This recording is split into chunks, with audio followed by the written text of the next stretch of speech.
And now, your CBS 19 Weather Authority forecast from the Bright Star Care Charlottesville Weather Center. It is certainly up for debate as to whether the time change forward or back is ideal. But this coming weekend, particularly Sunday morning, this is the spring ahead time change. So either before you go to bed Saturday night or wake up Sunday morning, turn the clocks ahead 1 hour. This will adjust our sunrise time Sunday to 7:32 a.m., which is an hour later than now, but the evening gets a little bit later as well. It won't get dark until 7:17, so that's sunset happening an hour later.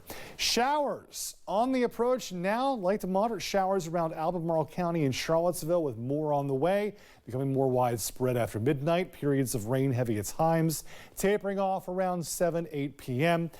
52 the high in Charlottesville, Lovingston 51, Arvonia 53 with 53 in Orange and 51 in Standardsville, 52 in Wilderness, Lake of the Woods and Locust Grove, Palmyra 51, Louisa 53, 53 in Bremo Bluff and 54 in Kent and Bumpus. In the Valley tomorrow, you've got middle to upper 40s from West Augusta to Elkton with 48 in Stanton, Harrisonburg and 48 degrees, 49 rather, in Waynesboro. I don't want to shortchange you a degree. Here's the system. This is the rain that's going to be moving our way. So when all said and done, about a half to 1 inch area wide. Following that, high pressure, which is going to change the flow of the atmosphere. How? It's going to send storms to our north or to our south for most of next week. So that means a long stretch of dry weather. And we're also going to get warmer temperatures. Here's your prediction for rain this weekend, half to 1 inch. We'll take it, but that's going to be it. Sunday through Thursday, dry, moderate chances for rain next Friday. Beyond that, don't you just love when they adjust the map right when you're trying to show it on the air? Thanks, friends. Let's just end it on temperatures. 57 degrees, your average high. Below normal Saturday and Sunday, lower 60s Monday, and then there's your warm-up, Alexia, lower to middle 70s for the brunt of next week. All right, Travis, looking forward to that. Health check now. Americans all wound up over life should just chew their cares away. And one company's data says that its sticky treats could help them. Gum makers want you to chew on a new tactic and consider chewing gum as a stress reliever or as a way to boost your concentration. Companies like Wrigley's are trying to find new pitches to improve their sales. Gum sales dropped by about a third in 2020. While they have been on the up ever since, it's been happening slower than expected. Gum isn't going to fix problems. Gum isn't going to give you a significant vitamin boost or, that sort of thing. But the action of chewing gum is a stress reliever. The flavors can be mood lifters. They say that younger customers are most likely to chew gum for fun, flavor, adventure, and even cool packaging, while some older consumers are just looking for some of those health benefits. It's almost that time again on Sunday. Don't forget to spring forward, but that 1 hour can disrupt your entire day. In fact, research has linked the time change to a rise in heart attacks, strokes, and even car accidents. Sleep experts say to start preparing ahead of time. In today's Health Minute, Mandy Gaither has some tips on how to not lose sleep over daylight saving time changes. Here comes the sun. Starting Sunday, March 10th at 2 a.m., spring your clock forward an hour, but don't let the time change stop you from getting those Z's. Most of us do not get enough sleep, and even a 1 hour of sleep loss can be devastating. Dr. Nancy Foldberry-Schaefer with Cleveland Clinic Sleep Disorder Center says most adults should be getting between 7.5 to 8 hours of sleep each night, but many already struggle with chronic sleep deprivation, and it can hurt their health. These kinds of sleep deficiencies can lead to diabetes and obesity, metabolic disorders, as well as brain health. Prepare now for the time change by going to bed 15 minutes early each night leading up to it. Next, get some light exposure when you wake. In the morning, light is very stimulating. It's wake promoting. It enhances mood and physical activity. Finally, avoid things that can take a toll on sleep. That includes caffeine and alcohol in the afternoon and evening. Add in things that promote sleepiness, like exercise earlier in the day. And if you're having significant sleep problems, reach out for help. I would say after a few months of sleep disturbance, or if there's a significant sleep disturbance, even sooner. Talk to your doctor. For Health Minute, I'm Mandy Gaither. Having a hard time policing your own kids' use of tech? Well, there's tech for that too. We have more on that coming up after the break. Don't go anywhere. Fox News Business, watching over kids' online activity can be difficult, especially with so many devices. But more parents are turning to what's called smart firewalls to protect themselves and their kids. Fox's Evan Brown has more in today's edition of our Fox on Tech series. Watching over kids' online activity is not only a parental problem, it's turned political. Earlier this week, lawmakers here in Florida voted to advance a bill banning social media for those under 16. But while government figures out how to regulate apps like X or TikTok, parents need to get ahead of how their kids can be running amok online, even in ways they haven't thought about yet.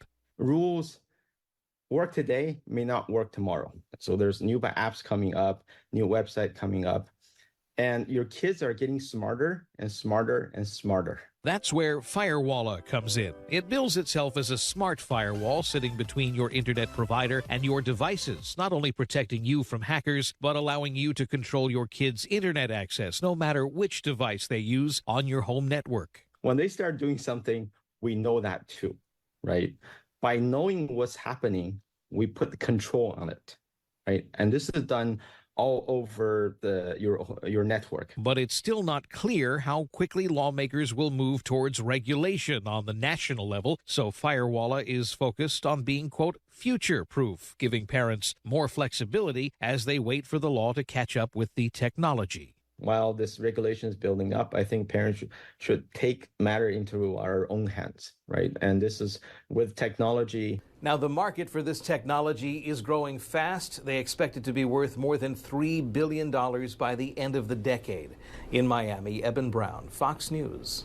The U.S. faces the toughest housing market in a generation or more, and it's not much better for renters. The president says that he's taking new steps to help. During his State of the Union address last night, President Biden urged Congress to pass a mortgage relief tax credit for what he's calling middle-class families. Now, that credit would provide up to $10,000 for first-time buyers and some people selling starter homes. First-generation buyers could even get $25,000 towards a down payment. It's one of the ways that you really address the wealth gap in this country.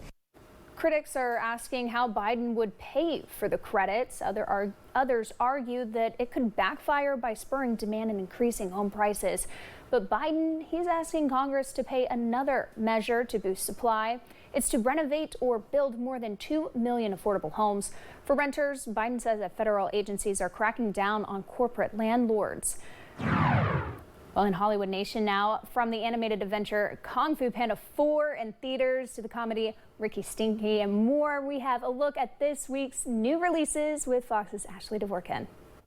It is time to take the next step on your journey. The action-packed PG animated adventure Kung Fu Panda 4 is in theaters, starring Jack Black and Awkwafina. Po, the dragon warrior, returns, now on a quest to protect the Valley of Peace from a shape-shifting sorceress. Who left you all alone down here? A less cuddly bear is also on the big screen. Meet Chauncey, the new horror movie star of the latest Blumhouse production, Imaginary. Led by DeWanda Wise, the PG-13 film follows a woman who moves back to her childhood home and finds her former imaginary friend is quite real and also quite unhappy she left. The deprivation of the social contact is a big one. In theaters on Amazon and Apple TV is the documentary Space: The Longest Goodbye, which follows a NASA psychologist working with astronauts to prepare them for the isolation of space travel. Live there until she croaks, and I get the whole house. In select theaters and on demand is American Dreamer, starring Shirley MacLaine and Peter Dinklage. The dark comedy is about a professor struggling financially who buys a widow's mansion where he has to live with her until she dies to get the house. To Ricky Stenicki. On streaming, Zac Efron and John Cena lead the Prime Video comedy Ricky Stenicki, about buddies who bring back the imaginary friend they invented as kids to get them out of trouble. Your people need you. Plus, Netflix adds Damsel with Millie Bobby Brown and Robin Wright. The tale is about a princess who marries a prince, but is put in a fight for survival when she learns she's been recruited as a sacrifice to pay an ancient debt and is thrown into a cave with a fire-breathing dragon. Escape. In Hollywood, Ashley Dvorkin, Fox News.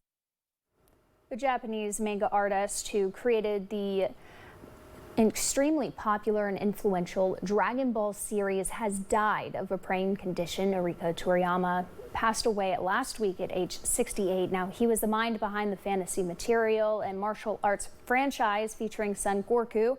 The boy from outer space with superhuman strength and a monkey tail goes on a quest for the 7 Dragon Balls. The Dragon Ball universe remains one of Japan's most successful global hits. It's captivated the hearts of many manga lovers, from teens to adults from all around the world since its debut back in 1980. 10,000 steps a day might be good enough for the average person, but not Donna Urquhart. She just finished 871 miles in just 28 days in bitter cold climates.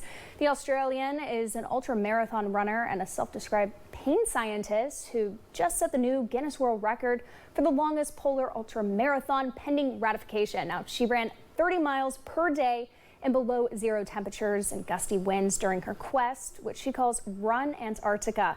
The goal of that run is just to help embolden females in getting into the sport of running. Love it. Can't argue with the scenery, that's for sure. Rain most of Saturday, clocks ahead 1 hour Sunday, lower 60s Monday, 70s for the remainder of the work week, with showers heading our way next Friday afternoon. Don't forget, clocks ahead 1 hour, including the manual ones.